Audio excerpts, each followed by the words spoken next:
ایک سوال ہے چوتھا، کیا یزید کو حضرت امیر المؤمنین یزید رحمۃ اللہ علیہ کہنا جائز ہے؟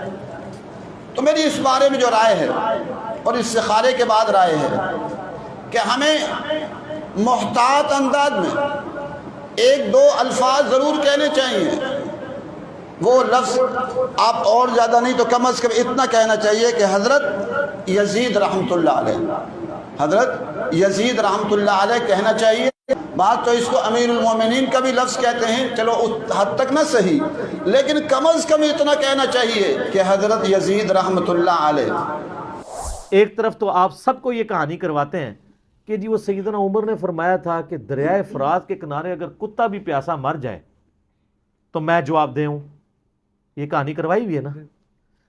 دریائے فرات کے کنارے کتا مر جائے، اور آپ کو پتا ہے دریائے فرات کے کنارے سیدنا حسین بھی شہید ہوئے ہیں. دریائے فرات کے کنارے حسین ابن علی 70 سے زیادہ اپنے ساتھیوں کے ساتھ مظلومانہ شہید کر دیے جائیں، نبی علیہ السلام کی اولاد، اور آپ کی وفات کو صرف 50 سال گزرے، اور وہ شخص جو جنتی نوجوانوں کا سردار ہے، جامعہ ترمذی میں حدیث ہے صحیح سند کے ساتھ، اور آپ کہیں یہ ٹاپک ڈسکس نہ ہو. یہ ڈسکس تو ہونا ہے. اب آپ دیکھیں جوں جوں وقت گزرتا جا رہا ہے یہ زیادہ ڈسکس ہو رہا ہے. اس پہ آپ مٹی نہیں ڈال سکتے. تو اگر حضرت عمر فرات کے کنارے کتا مرنے کا رسپانسبل ہیں تو یزید ابن معاویہ کے دور کے اندر یہی واقعہ ہوا ہے نا، حسین ابن علی کی شہادت، تو وہ کوئی ذمہ دار نہیں ہے اسی فرات کے کنارے. اور یہ میں ان مفتی صاحب سے پوچھوں گا کہ مفتی صاحب کیا بریلوی مکتبہ فکر کا یہ عقیدہ تھا جو آپ بیان کر رہے ہیں؟ کن کی بولی آپ بول رہے ہیں؟ کیا اعلیٰ حضرت کا یہی عقیدہ ہے یزید کے بارے میں؟ احمد بریلوی صاحب کا، اہل سنت کے ائمہ کا یہی عقیدہ ہے؟ یہ تو سعودیہ ایران کی ٹسل کے بعد یزید کے طرفدار پیدا ہوئے ہیں، پہلے تو کوئی نہیں رہا. یہ کہاں سے آپ امت میں عقیدہ جو ہے وہ پروپیگیٹ کر رہے ہیں، اور آپ ہمدردیاں کر رہے ہیں آ کے اس کے ساتھ؟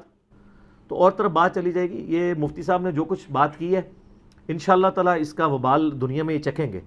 ان کو پتہ نہیں ہے ان کا سودا عوام میں نہیں بکنا. نہ تو یہ بریلویت کا مزاج ہے ناسبیت، دیوبند اور اہل حدیث کا مزاج ہے ناسبیت والا، اور اس کی وجہ بھی سعودیہ ایران ٹسل ہے. پہلے ان کا بھی نہیں تھا. میں نے کئی بار بتایا کہ سب سے زیادہ ناسبیت کے خلاف اگر کسی نے کام کیا تو اہل حدیث علماء تھے، لیکن اہل حدیث علماء پرانے، علامہ وحید الزمان، نواب صدیق حسن بھوپالوی، سید داؤد راز. میرا یوٹیوب پہ کلپ آلموسٹ 1 ملین ہونے والا ہے، امام حسن علیہ السلام کا قاتل کون. میں نے HD کیمرے میں اہل حدیث علماء کی چیزیں دکھائی ہیں کہ پرانے اہل حدیث کیسے تھے، اور یہ سعودیہ میڈ جو ہے وہ 21ویں صدی کے اہل حدیث کس قسم کے ہیں. یہ اہل حدیث تو ہے ہی نہیں ہے، یہ تو کچھ اور ہیں. تو یہ ان کی بات بالکل غلط ہے. یزید بینیفیشری ہے سسٹم کا.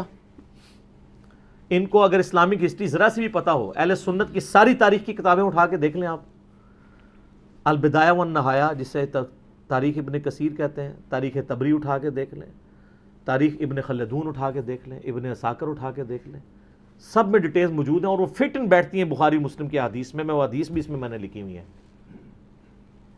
کہ کوفے کا گورنر تھا نعمان ابن بشیر، صحابی رسول صلی اللہ علیہ وآلہ وسلم.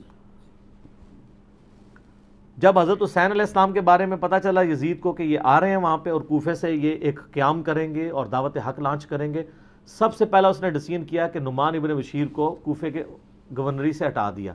یہیں سے اس کی 2 نمبری شروع ہو گئی ہے. ٹھیک ہے، یہ کہتے ہیں پروف دیں. پروف آپ کو پتا ہے کیا ہے؟ اس لیے کہ نعمان ابن بشیر صحابی تھے، ان کو پتا تھا حضرت حسین کے ساتھ تو میں کوئی نیگیٹو نہیں کر سکتا، تو نرم رویہ رکھتے تھے. اور عبید اللہ ابن زیاد کو اس نے بھیجا. عبید اللہ ابن زیاد ایک ظالم آدمی تھا.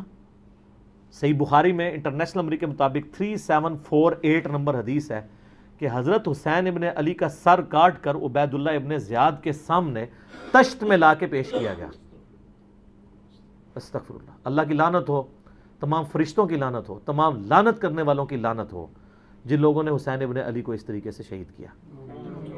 یہ صحیح بخاری شریف ہے 3748 انٹرنیشنل نمبر کے مطابق، جس میں امام بخاری نے حسین کے ساتھ علیہ السلام لکھا ہے، اور آپ لوگوں کے پیٹ میں آج تک درد ہو رہی ہے. دارالاسلام والوں نے تحریف کر کے علیہ السلام کاٹ دیا اس میں سے، لیکن سعودیہ کا جو مکتبۃ الشامل ہے اس میں موجود ہے، دارالکتب العلمیہ کا جو بیروت کا چھپا ہوا ہے اس میں موجود ہے، اور اہل حدیث کی جو سب سے بڑی سائٹ ہے حدیث کی کتابوں کی sunna.com اس میں موجود ہے، اسلام 360 میں موجود ہے، اور اس میں بھی عربی میں علیہ السلام ہے، اردو میں مولوی نے رضی اللہ تعالیٰ عنہ کیا ہوا ہے تحریف. یہ ہے تحریف. تو سر جب آپ چوری کریں گے نا اتنی سی بھی، تو اللہ نے ایک بلا آپ پہ چھوڑی ہوئی ہے. جو مولانا شریف کو بخاری شریف سے باہر نکال کے پھینکتی ہے اور لوگوں کو بتاتی ہے یہ بخاری شریف ہے اور یہ مولانا شریف ہے. حسین ابن علی کا سر کاٹ کے سامنے رکھا گیا، اس نے کچھ کلام کیا تو حضرت انس ابن مالک پاس کھڑے تھے، تڑپ اٹھے، انہوں نے کہا سب سے زیادہ رسول اللہ کے ہم شکل حسین ابن علی تھے. تو یہ ان لوگوں کا، اور یہ تھا گورنر کوفہ جو لگایا اس کام کے لیے گیا تھا. وہ کہتے ہیں یزید کو پتہ نہیں چلا، اس نے خود ڈسین کیا. اچھا جی مان لیا. تو جب یہ خود اس نے ڈسین کیا اس کے بعد یزید نے پھر یقیناً اس سے عبید اللہ ابن زیاد کو جیل میں ڈلوا دیا ہوگا، کیونکہ آپ تو ہمیں کہانی کراتے ہیں کہ دریائے فرات کے کنارے کتا بھی پیاسا مر جائے تو حکمران کی ذمہ داری ہے. تو یزید نے پھر حسین ابن علی نبی کا بچہ جب قتل ہوا اتنے اپنے بچوں کے ساتھ رشتہ داروں کے ساتھ، تو اس کو جیل میں ڈلوا دیا ہوگا. کوئی ضعیف روایت ہی لے آئے. اور اگلے دن میں ایک مولوی کو سن رہا تھا، وہ کہتا ہے آپ کو پتہ ہے حسین سے لڑنے کے لیے جو آیا تھا وہ کون تھا؟ عمر ابن سعد ابن ابی وقاص. یہ اسی طریقے سے میں کہوں کہ وہ طوفان نوح کے اندر جو غرق ہو گیا، آپ کو پتہ ہے کون تھا؟ وہ حضرت نوح کا بیٹا تھا. تو انو میں ہی چپیڑ مار سکنا. سعد ابن ابی وقاص کا مرتبہ زیادہ ہے یا حضرت نوح کا؟ تو آپ دھونس لگا رہے سعد ابن ابی وقاص کی ہمیں رضی اللہ تعالیٰ عنہ، وہ تو اشرم و اشرم میں سے. نوح کا بچہ اگر کافر نکلا ہے تو سعد کا بچہ اگر غلط نکلا ہے، وہ پھر کہتے ہیں وہ نبی کے ماموں تھے. او یار کہانیاں کرانی بند کرو. یہ اسی طریقے سے کہ وہ ترک رفع دہن پہ کہتے ہیں ابن مسعود کا مرتبہ آپ کو پتہ ہے؟ او ابن مسعود کا مرتبہ پتہ ہے؟ ابن مسعود سے پہلے وہ ثابت بھی ہو، پھر اگلی بات مرتبے ہوں گے. ناموں کا روب. سعد ابن ابی وقاص تو سر آپ کو، ہمارے تو وہ لیڈر ہیں. میں نے کتنی حدیثیں پیش کی ہیں، صحیح مسلم میں حدیث ہے 6220، انہوں نے تو حضرت معاویہ کے ساتھ پھڈا لے لیا تھا جب حضرت علی پہ سب و شتم کروانے لگے تھے. سعد ابن ابی وقاص جیسا تو شیان علی کوئی نہیں تھا. آپ ہمیں بتا رہے ہیں اس کا بیٹا تھا. اس کے بیٹے کے کرتوت بھی صحیح مسلم میں موجود ہیں. یہ لشکر لے کے آیا تھا حضرت حسین ابن علی کے خلاف لالچ پہ. اس کا اشر کیا ہوا بعد میں؟ تو یہ پورا پلان ہوا تھا.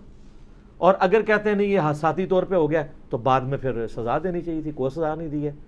الٹا اس کے اوپر آپ کو پتہ ہے مدینے والوں نے بیعت توڑ دی تھی یزید کی، حالانکہ وہ پہلے بھی تلوار کے زور پہ لی تھی حضرت معاویہ نے رضی اللہ تعالیٰ عنہ. ہم تو رضی اللہ عنہ ہی کہیں گے، ہماری مجبوری ہے. سانو نبی دا منہ ماردا ہے تو انو نبی دا منہ نہیں ماردا. تسی آج تک یزید دی وکالت کر رہے ہو، لیکن ہم صرف نبی علیہ السلام کو دیکھنے کی وجہ سے احترام کرتے ہوئے رضی اللہ عنہ کہہ دیتے ہیں.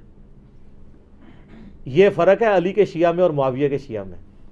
علی کے شیعہ پھر ایسے ہوتے ہیں